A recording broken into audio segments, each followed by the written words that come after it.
এই তিনটে মূলত দাবি নিয়ে আমরা হাওড়া ডিআই সাহেবের কাছে ডেপুটেশন দেওয়ার জন্য আজকে এসেছি। এই কোভিড পরিস্থিতির মধ্যেও আজকে যারা এসেছেন তারা বাংলার শিক্ষার আন্দোলন ইতিহাসে সত্যি একটা পদক্ষেপ করে রাখলেন। আপনাদের সবাইকে বিজিটিএর পক্ষ থেকে সংগ্রামী অভিনন্দন।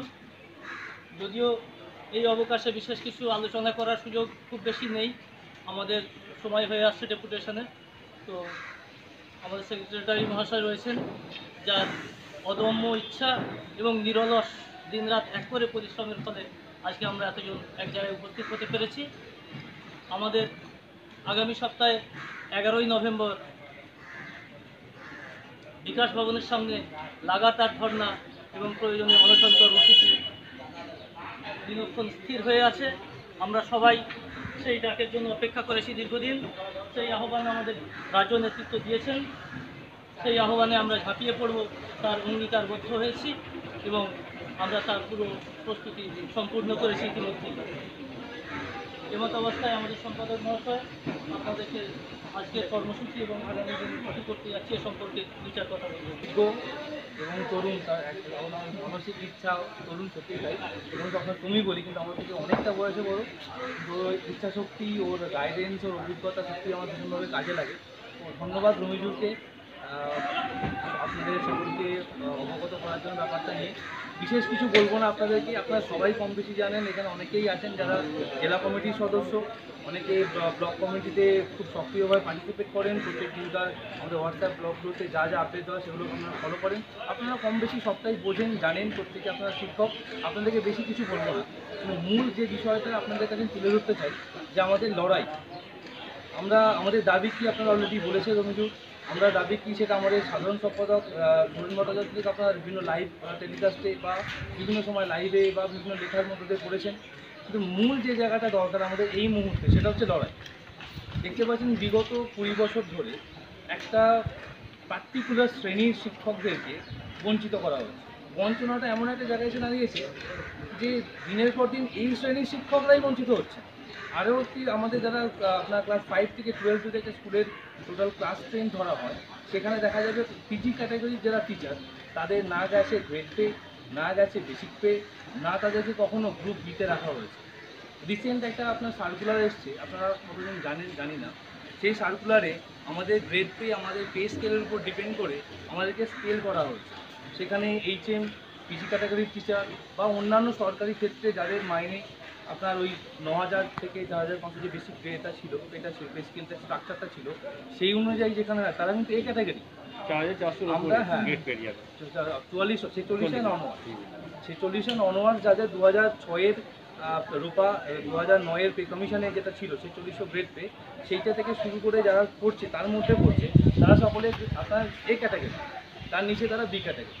তাহলে আপনারা কী করবেন? তাহলে কাল থেকে আর তো নিশ্চয়ই স্কুলে এইচএসের ক্লাস নেবেন না, স্কুলে যাওয়াই উচিত না। বি ক্যাটাগরি তো আমরা বি ক্যাটাগরি তো স্কুলের অ্যাকচুয়ালি ক্লার্ক ক্যাটাগরি, তাহলে আমরা কি ক্লার্কের কাজ করবো? তাহলে এটাকে একটা অসম্মান করা। আপনাকে সরাসরি সরকার সার্কুলার দিয়ে বলছেন আপনি ইনসাল্টেড, আপনার জন্য আপনাকে থাপ্পা মেরে দেওয়া হচ্ছে। ইনসাল্টেড, আপনাকে থাপ্পা মেরে বোঝানো হচ্ছে আপনি ইনসাল্টেড। তাহলে এই ইনসাল্ট নিয়ে ঘুরে বেড়াবেন। এই ইনসাল্টের একটা মাত্র উপায়, সেটা হচ্ছে টিজিটি স্কেল পাওয়া। টিজিটি স্কেল পেলেই আপনি অটোমেটিক্যালি 4600 আপনার গ্রেড পে, বেসিক পে যেটা সেটা আলাদা।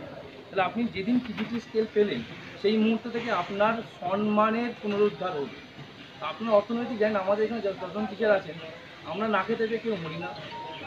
ফ্যামিলির আপব্রিঙ্গিং, বাচ্চাদের আপব্রিঙ্গিং, ফ্যামিলির চালানো সবই সচ্ছলভাবে আমাদের চলে।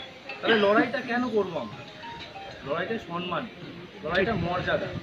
কিছুদিন আগে মনে করে দেখুন, একটা সরকার থেকে আপনার ওই স্টাফ প্যাটার্নের ওই ধরনের একটা, যেখানে এইচএমদেরকে ক্লারিক্যাল পোস্টের সঙ্গে একটা ক্যাটাগরিতে রাখা হয়েছিল বলে এইচএমরা আপনার প্রত্যেকটা সংগঠন এইচএম রেড়ে করে উঠেছিল, বিকাশ ভবনে গিয়ে ডেপুটেশন দিয়েছিল সঙ্গে সঙ্গে।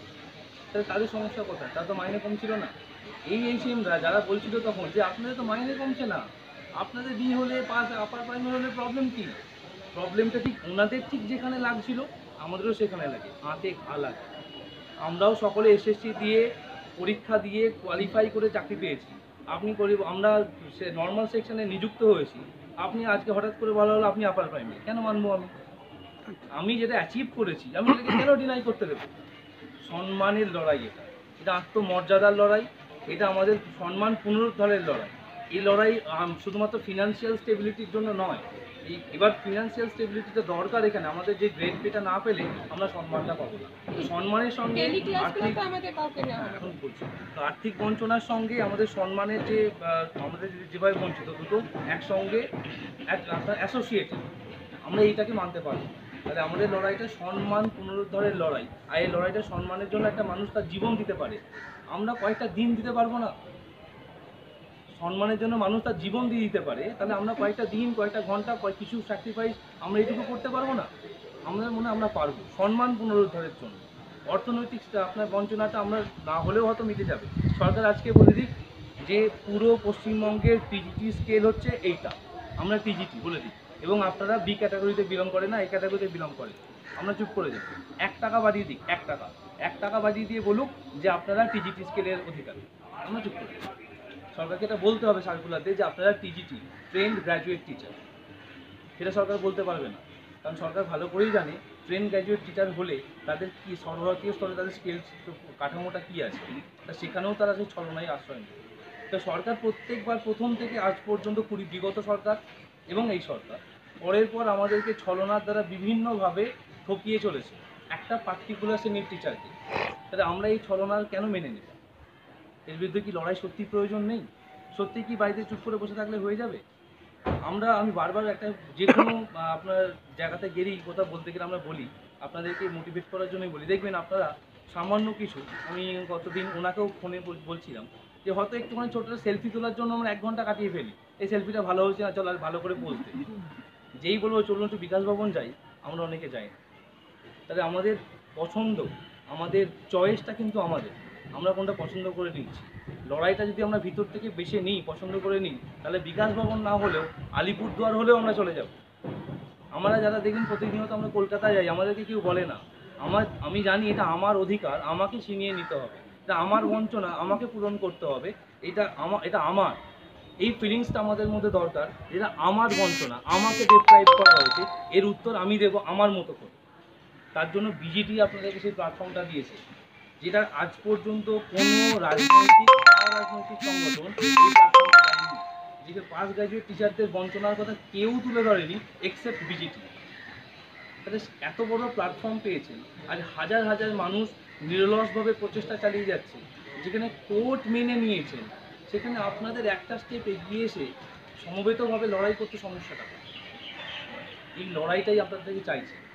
একটু স্যাক্রিফাইস করতে হবে, 5-7 দিনের স্যাক্রিফাইস, যে স্যাক্রিফাইসে হয়তো আপনার সংসার ভেসে যাবে না, আপনার অনেক ক্ষতি হয়ে যাবে না, কিন্তু এক দীর্ঘদিনের বঞ্চনাটার পূরণ করছে, বঞ্চনাটা নিয়ে আপনাদের কাছে আবেদন, আপনারা এই লড়াইতে আগামী 11 তারিখ থেকে যে সমাবেশ শুরু হচ্ছে, সেখানে আপনারা প্রত্যেকে আপনাদের মিনিমাম স্যাক্রিফাইস যেটা করলে হয় সেটুকু করে আপনারা এগিয়ে আসুন, সমাবেশে উপস্থিত হন।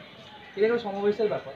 এর সঙ্গে আর একটা ব্যাপার, আজকে ডি অফিসে যে কারণে উপস্থিত হয়েছি, আমরা ডিআই স্যারের কাছে আমরা আমাদের মেমোরেন্ডাম নিয়ে উপস্থিত হব, একটু উপস্থিত হব আমাদের ডিম্যান্ড নিয়ে।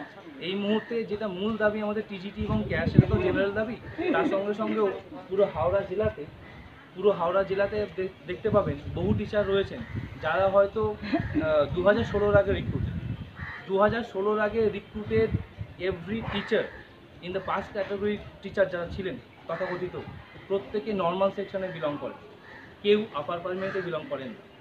যদি সরকার চান সেকেন্ডারি করতে, দ্যাটস ডিফারেন্ট ম্যাটার, কিন্তু আমাদেরকে আপার প্রাইমারি করা যাবে না, not even a single person, single teacher, কাউকে করা যাবে না। আমরা প্রত্যেকে নর্মাল সেকশনে নিযুক্ত টিচার, যেটা হচ্ছে ক্লাস 5 থেকে 10 পর্যন্ত। এই ক্লাস 5 থেকে 10 পর্যন্ত সমস্ত রিক্রুটেড 2016 আগে রিক্রুটেড টিচারদেরকে নর্মাল সেকশনে রাখতে হবে, সেটা ট্রান্সফার হোক, সেটা রিক্রুটমেন্ট হোক, বা সেটা যে কোনো ক্ষেত্রে হোক, সেটা স্টাফ প্যাটার্ন হোক, সমস্ত ক্ষেত্রে নর্মাল সেকশনে যাতে আমরা বিলং করি, সেই দাবি নিয়ে আজকে আমরা উপস্থিত হয়েছি। ডিআই স্যারকে সেই ব্যাপারটাই বলা হবে, এবং উনি যাতে করে হাওড়া জেলার বা সমস্ত স্কুলের এইচএমদেরকে জানিয়ে দেন, তারা যেন এই ঔদ্ধত্য না দেখান, এইচএমরা যে এরা পাস ক্যাটাগরির টিচার, এদেরকে পা দিয়ে মারাবো, এই ঔদ্ধত্য যেন উনি না দেখান। সেই স্কুলের এইচএমও যেন একজন রিক্রুটেড টিচার, আমরাও সেই স্কুলে কিন্তু কোয়ালিফাই করে রিক্রুটেড টিচার, তার কাজ শুধুমাত্র সেই স্কুলের যার যেটুকু রয়েছে ডেটা, সেটাকে পুট আপ করা। আমাদের স্টেটাস, আমাদের চাকরি করার অধিকার খর্ব করার বা আমাদের পদের অবলম্বন করার অধিকার ওই স্কুলের ওই এইচএমের নেই, তাই উনি এটা করতে পারেন না। সেটা আমরা আজকে ডিআই স্যারকে জানিয়ে দেবো, যাতে করে উনি পরিষ্কার করে গাইডলাইন বা নির্দেশিকা দেন, যাতে করে এইচএমরা এই কাজটা করতে না পারে। আর বলে রাখি, এবার আমাদের হাতে একদমই সময় কম, স্যার একটা সময় বেরিয়ে যাবেন বলেছেন, আমরা এক্ষুনি চলে যাব। আশা করি আপনারা আজকে যেমন এই করোনা পরিস্থিতি উপেক্ষা করে হাওড়া জেলা, যেটা এতটা স্পর্শকাতর একটা জেলা, সেখানেও আজকে এতগুলো মানুষ উপস্থিত হয়েছেন, আমি ভীষণ গর্বিত বোধ করছি। কোচবিহার, আপনার উত্তরের জেলাগুলো থেকে শুরু করে অনেক জেলা এখনও ডেপুটেশন করতে পারেনি, অনেক জেলাতে এতটা উপস্থিতি হয়নি, সেখানে আপনারা এতজন এসেছেন, আমি ভীষণ খুশি, ভীষণ গর্বিত, এবং এক্সপেকটেশন কিন্তু আপনারা আরও বাড়িয়ে দিন। আপনাদের সমাবেশে কিন্তু আমার এর থেকে আরও বেশি আপনাদেরকে পৌঁছতে হবে। আশা করব আপনারা নিশ্চয়ই যাবেন, এবং আমাদের লড়াই টিজিটি না পাওয়া পর্যন্ত, আমাদের যে লড়াই, সেই লড়াই টিজিটি না পাওয়া পর্যন্ত আমরা উঠবো না, এটা ঠিক করে নিয়েছি। দরকার পড়লে hunger strike for indefinite time পর্যন্ত হাঙ্গার স্ট্রাইক করব, যতক্ষণ না সরকার পক্ষ থেকে এসে তিনি শিক্ষামন্ত্রী হন বা মুখ্যমন্ত্রী হন, এসে আমাদেরকে বলে যান আমাদের সমাবেশে এসে, হ্যাঁ, we are ready to give you TGT. যতক্ষণ এটা উনি বলছেন ততক্ষণ আমরা ওখান থেকে উঠবো না, ততক্ষণ পর্যন্ত আমাদের এরকম ডিআই ডেপুটেশন, ততক্ষণ পর্যন্ত আমাদের ধর্না, সমাবেশ, আন্দোলন, বিক্ষোভ চলতে থাকবে। বিজিটিএ জিন্দাবাদ। ধন্যবাদ সকলকে আসার জন্য, অশেষ ধন্যবাদ।